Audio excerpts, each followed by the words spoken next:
পছন্দের লাল শাড়ি পরে পাত্রপক্ষের সামনে বসে আছে তে।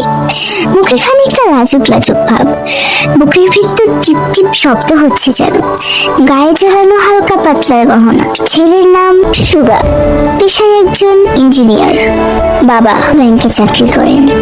তের বাবা তার স্ত্রী অর্থাৎ তের মাকে আজকে সকালে বললেন মেয়েকে দেখতে আসবে দুপুরে।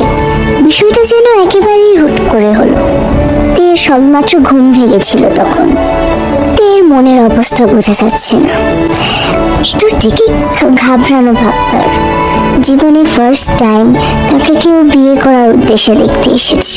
তে মনে মনে চায়নি এখনই তার বিয়ে হয়ে যাক, কিন্তু ছেলে যদি তাকে পছন্দ হয়ে যায় আর বাবাও যদি রাজি হয়ে যান তাহলে আর কিছুই বলার থাকবে না তের। ছোটবেলা থেকেই তে তার বাবাকে ভীষণ ভয় পায়। বাবার সাথে যেন তার দূরত্বটা একটু বেশি। বাবা যা বলে তাই করে। কোথাও যেতে হলেও বাবার কাছ থেকে পারমিশন নিয়ে যায়। ভেতর থেকে বড় একটা দীর্ঘশ্বাস বের হতে চাইল তের, কিন্তু এই মুহূর্তে বের করলো না। হঠাৎ পাত্রের মায়ের কথায় তের টনক লড়ল। দেখি তোমার মুখখানা একটু। তের মাও আস্তে করে বললেন, মুখটা উঁচু করতে। তে শুনল। ধীরে ধীরে সে তাকালো সবার দিকে। সর্বপ্রথম দৃষ্টি তার যায় সুগার দিকেই। নীল কোট, নীল প্যান্ট, সাদা শার্ট, মাথা ভর্তি চুল, গায়ের রং ফর্সা, দেখতে খারাপ নয়। সুগার দৃষ্টির দিকে তাকাতেই যখন দেখলো সুগাও তার দিকে তাকিয়ে আছে, তখনই যেন তে তার দৃষ্টি সঙ্গে সঙ্গে সরিয়ে বাকিদের দিকে তাকালো। সুগাও যেন এতে আনমনা হাসলো। পাত্রের মা, বাবা আর পাত্র এই তিনজনে এসেছে তেকে দেখতে। তের মুখ দেখেই সুগার মা বলে উঠলেন, মাশাআল্লাহ। মাশাআল্লাহ শব্দটা শুনে তের বুকের গতিবেগ যেন কত শত বেড়ে গেল। তাহলে কি পাত্রপক্ষের তাকে পছন্দ হয়ে গেল?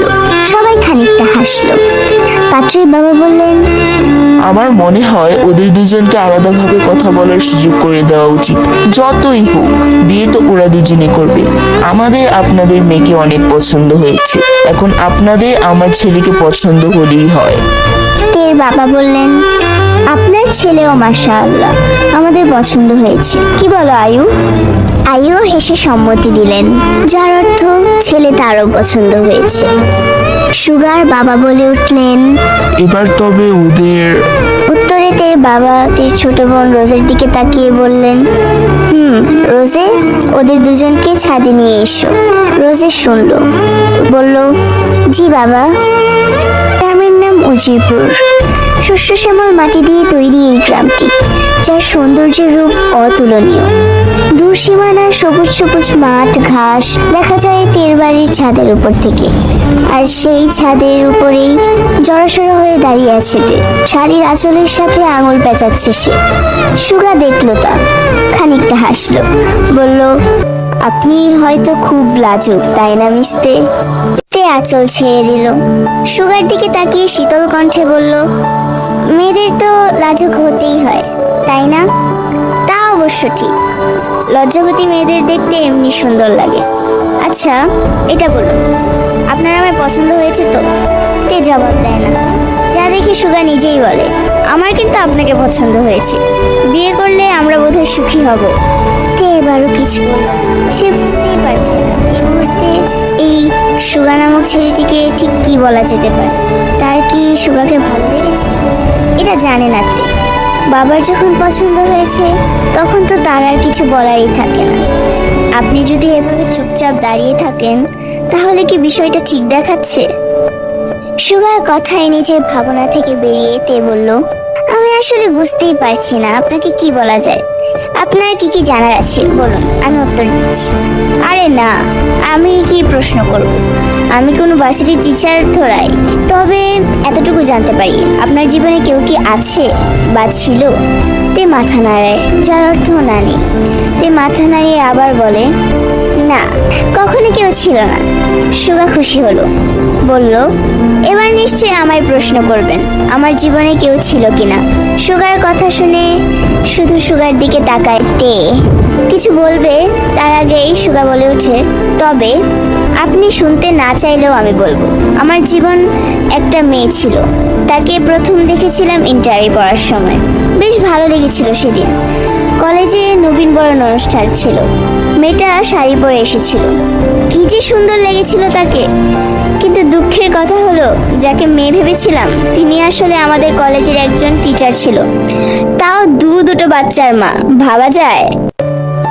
সুগার কথা শুনে তে না চাইতেও হেসে ফেলে, যা দেখে সুগা বলে, ঠিক আপনার মতোই সেদিন হেসেছিল আমার বন্ধু বান্ধবরা। শুধু শুধু তারা দুদিন ধরে ওই মেয়ে তুই মহিলার পিছনে ঘুরেছিলাম আমি। এরপর আর কোনো মেয়ের দিকে তাকাইনি। লজ্জা যে কিরকম পেয়েছিলাম তা বোঝানো যাবে না। তে নিশ্চুপ মনে হাসল। টুকিটাকি কথা হতে থাকলো তে আর সুগার মাঝে। সুগার প্রায় কথাতেই তে হাসে।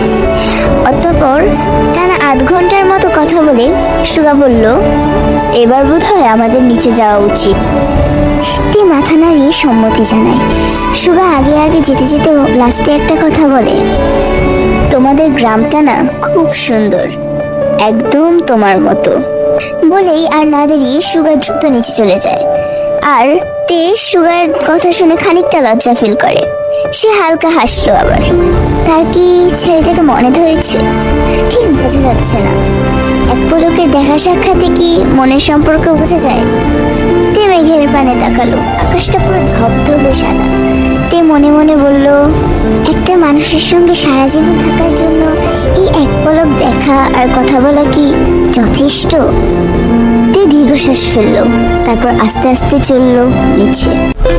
আমেরিকার দেশটায় তখন রাতের অন্ধকারে ভরপুর। ডাইনিং টেবিলে ঘুটঘুটে নীরবতা। চোখে মুখে অশেষ রাগ নিয়ে বসে আছেন কিম নামজুন, সামনে তার স্ত্রী কিম সবজিন। স্বামীর রাগটা যে আজ প্রচুর তা সে হাড়ে হাড়ে টের পাচ্ছে। ছেলেটা তাড়াতাড়ি ফিরলেই হয়। ঘড়িতে তখন প্রায় 11:30টার কাছাকাছি। কথা ছিল আজ ফ্যামিলির 3জন একসাথে ডিনার করবে, কিন্তু তাদের ছেলের এখনো খবর নেই। ছেলে আসলে তার পিঠের চামড়া যে বের করবে না তার কোনো গ্যারান্টি নেই। কলিং বেল বাজলো। কলিং বেলের শব্দ কানে বাজতেই কিম sok jin তাকালো স্বামীর মুখের দিকে। কিম নামজুন স্ত্রীর মুখের দিকে তাকিয়ে উঠে দাঁড়ালেন। আজ দরজা তিনি নিজেই খুলবেন। লাগাতার কলিং বেল বাজলো। কিম নামজুন বিরক্তির চরম সীমানা নিয়ে ধপাস করে দরজা খুললেন। দরজা খুলতেই হাতে কতগুলো গোলাপ নিয়ে মুখ ডেকে দাঁড়িয়ে আছে তাদের গুণধর ছেলে জিয়ন জাংকুক। কিম নামজুন ছেলের কাণ্ড দেখে গম্ভীর কণ্ঠে বলল, এত তাড়াতাড়ি কেন এসেছো বাসায়? এবার জাংকুক মুখ থেকে গোলাপের তোড়া সরালো। রহস্যময় হাসি দিয়ে বলল, হেই ড্যাড, হাউ আর ইউ? জাংকুকের বাবা জবাব দিলেন না, উল্টো বললেন, আমার বাড়ি থেকে বের হও। জাংকুক তার বাবার কথা শুনেই হুড়মুড়িয়ে ভিতরে ঢুকে বলল, ইউ নো ড্যাড, তোমার এসব কথা আজ পর্যন্ত আমি কানে নিয়েছি, সে আজ নিব। সো চিল।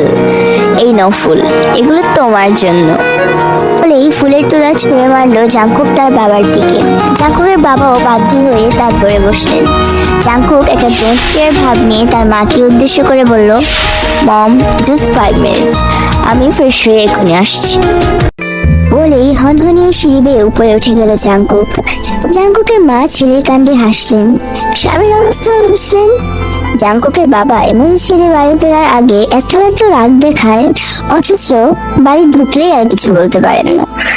জাংকুক ফ্রেশ হয়ে ট্রাউজার আর টি শার্ট পরে চুল ছাড়তে ছাড়তে নিচে নেমে এলো। জাংকুকের বাবা আবার হন করে গেলেন ছেলের সামনে, বললেন, কাল বলেছিলাম না জাংকুক আজ বাড়ি তাড়াতাড়ি ফিরতে? সত্যি বলেছিলে নাকি? আমার মনে পড়ছে না কেন?